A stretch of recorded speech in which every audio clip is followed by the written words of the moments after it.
p.m. Part 5, chapter 24.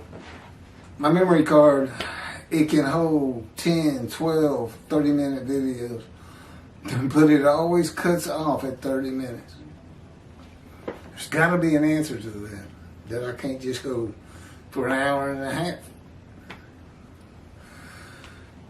Part 5 of chapter 24 of the book God dictated to me as he dictated the Torah to Moses, as believed by the Orthodox Jews of Judaism, and actually had the entirety of the book written for them, for his chosen. Had every prophet write his book. Spirit lit upon Isaiah, and God was in his spirit, and then Isaiah could hear God speak. Then he could hear God speak.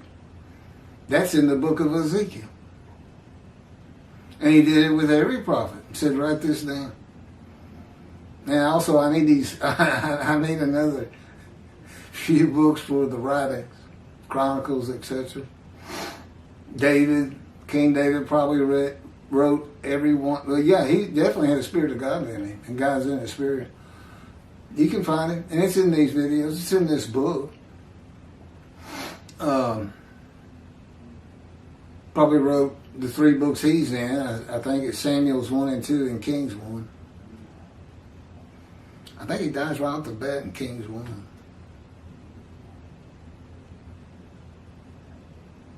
Oh, okay, here's a paragraph I was finishing up with in part 4 of chapter 24. Isaiah 53 was written with the knowledge of God that the Gentiles would take the book of the children of the book and call it their own. That they would do it based on the animal sacrificial atonement worship laws of the Torah. The whole forgiveness of sin things. That's not where I... Okay.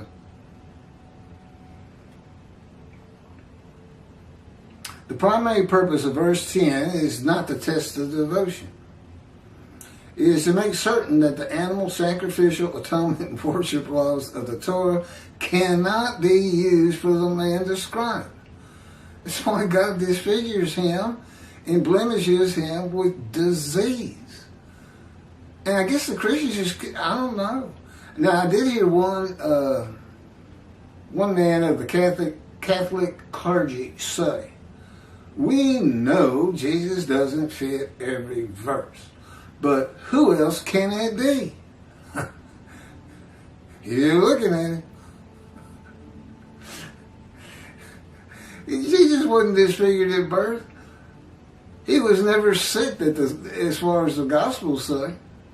Never even sick, much less exposed to death. He was never exposed to death. He died. That's not exposure. That's not getting close to, but it doesn't happen. That's exposure.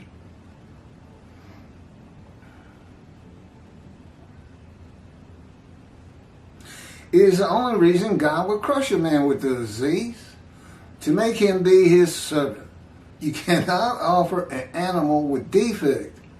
An animal is blemished, so God blemishes the man.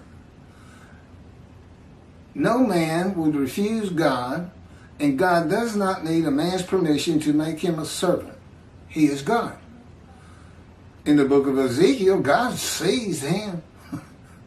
He said, Ezekiel said, and I went in the bitterness and the fury of my spirit in the hand of God. Well, you figure things are going good for you if you're in the hand of God. But Ezekiel would tell you, no, it's a fire refinement. It's brutal. He makes you furious. So God blemishes the man.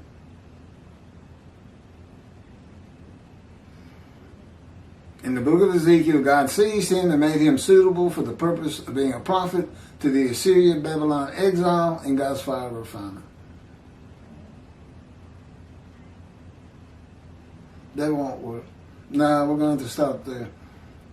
That's the end of chapter 24. How come we don't have a commentary on their 53:10 commentary? You think we covered it all? Well, again, it should be their job and responsibility to their flock to come investigate this man out here saying the things I'm saying. Oh, we've had over 1,500 views from Canada, and I think that's where Jews for Judaism is. Somebody is bound to have said something.